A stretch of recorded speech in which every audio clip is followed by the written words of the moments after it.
34 American citizens vanished in the Atlantic Ocean, and the federal agency sworn to protect them closed the investigation before most of their families even knew they were missing. No wreckage, no bodies, no explanation, and they shut it down in 11 days. In October 1980, the SS Poet departed Philadelphia bound for Port Said, Egypt, carrying a load of surplus grain. She was a U.S.-flagged vessel, crewed entirely by American merchant mariners. The Atlantic conditions along her route were manageable. Nothing about that departure suggested those 34 men were sailing into oblivion. But somewhere between the Delaware Bay and the other side of the world, the Poet simply ceased to exist. What made the disappearance immediately suspicious was not the silence itself. Ships have gone quiet before. What made it suspicious was the silence from Washington. The Maritime Administration, known as MARAD, was the federal body responsible for the safety and oversight of U.S.-flagged commercial vessels. They had systems in place specifically to monitor ships like the Poet, emergency distress protocols, communication check requirements, a chain of accountability that was supposed to make a disappearance like this impossible to miss and impossible to ignore. Every part of that system failed or was never used. The distress signal was never transmitted. That is not a technical footnote. That is the center of the story. MARAD had the infrastructure and the obligation to send an emergency alert the moment the Poet went out of communication range without explanation. They did not do it. Days passed. The ship was already gone, already lost, already beyond any rescue, before the machinery of federal oversight acknowledged there was a problem. By the time families started asking questions, the window for finding survivors had closed entirely. The Coast Guard launched what was recorded as a search. 11 days later, they called it off. No wreckage had been recovered. No distress beacons had been detected. No lifeboat, no oil slick, no debris field consistent with a vessel of that size had been found anywhere along the Poet's expected route.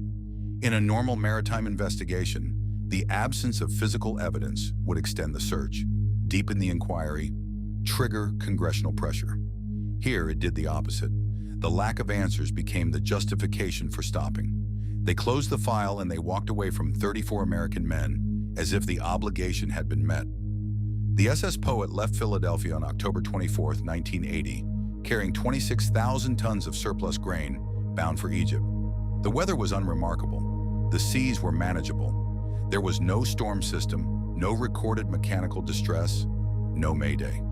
34 American merchant marines simply vanished somewhere between the Delaware Bay and the Strait of Gibraltar, and the official record offers nothing that explains how that is possible on a modern vessel in monitored Atlantic shipping lanes. What it does offer is a timeline of institutional silence, so precise it suggests coordination rather than negligence. MARAD, the Maritime Administration, had a standing protocol. A vessel failing to report within 48 hours triggers an alert. The Poet missed her first scheduled communication and nothing happened. Then she missed another. By the time the Coast Guard formally acknowledged the disappearance, 6 days had already been lost. 6 days in which a search might have found survivors, debris fields, something. Those 6 days were never explained. When the families of the crew demanded answers, they were told the investigation was ongoing. When the investigation closed 11 days after it opened, they were told it was complete. Neither statement was true by any reasonable definition of those words. The distress signal anomaly is where the official narrative begins to fracture completely. Every ocean-going vessel of the Poet's class was required under federal regulation to carry an emergency position indicating radio beacon, an EPIRB. In the event of catastrophic sinking, these devices activate automatically on contact with seawater. They broadcast. They are designed to be found even when crews cannot operate them. The Poet's EPIRB never transmitted. Not a single ping was recorded by satellite or coastal monitoring stations. There are two ways to interpret that silence. Either the ship sank in a manner so instantaneous that the beacon had no time to engage, which would require a catastrophic event large enough to destroy an entire cargo vessel in seconds, or the beacon was tampered with, disabled, or removed. The Coast Guard's final report explored neither possibility with any seriousness. They called it an unexplained malfunction and closed the file. What they buried in the bureaucratic language of that report was the Poet's history. She was old, built in 1944, a World War II-era vessel that had been pulled out of the government's reserve fleet specifically for this voyage. Maritime safety inspectors had flagged concerns about her seaworthiness before departure. Those flags were overridden. The grain shipment was part of a federal program, a government contract, and the timeline for delivery was politically sensitive. The Carter administration was in its final weeks. The Egypt deal had diplomatic weight.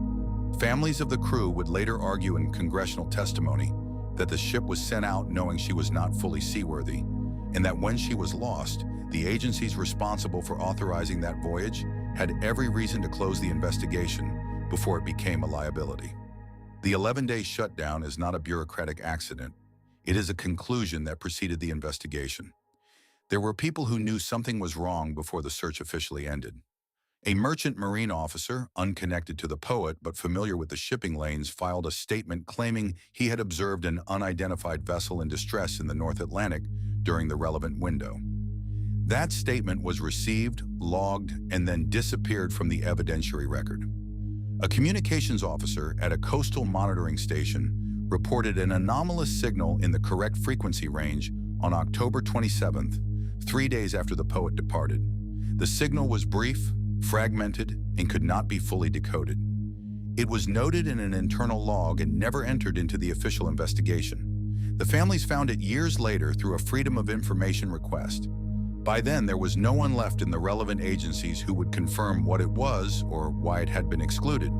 That is how they bury things, not with destruction, with omission. The SS Poet left Philadelphia on October 24, 1980, bound for Port Said with a hold full of grain and 34 American lives aboard. It never arrived. No distress call, no debris field, no bodies. The official position from the Coast Guard was mechanical failure, leading to catastrophic sinking, a conclusion they reached in 11 days without a single piece of physical evidence to support it. 11 days. Then they closed the file. What they didn't explain, what they buried under bureaucratic language and procedural silence, was why the Maritime Administration's Emergency Distress System, a system specifically designed to track vessels like the Poet, never transmitted a single alert.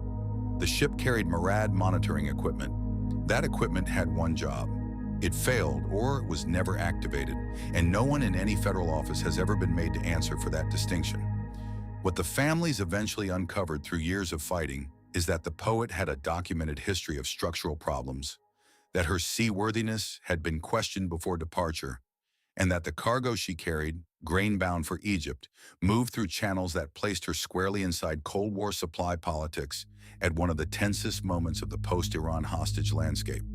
The timing matters, the route matters, the silence from every agency that should have been screaming for answers matters. The Coast Guard didn't just close an investigation, they closed a door. Behind that door were questions about who knew the Poet was compromised, who authorized her departure anyway, and whether 34 American merchant marines were considered acceptable losses inside a calculation that was never meant to be made public. The families were not informed the search had ended. They were still waiting by their phones when the government had already moved on. This is what institutional abandonment looks like when it wears an official seal.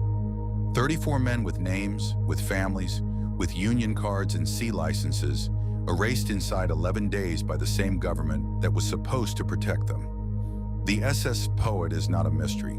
It is a record of what happens when accountability is inconvenient and silence is cheaper than the truth. Tell us in the comments what you think happened to the SS Poet and whether you believe the distress system failure was negligence or something deliberate.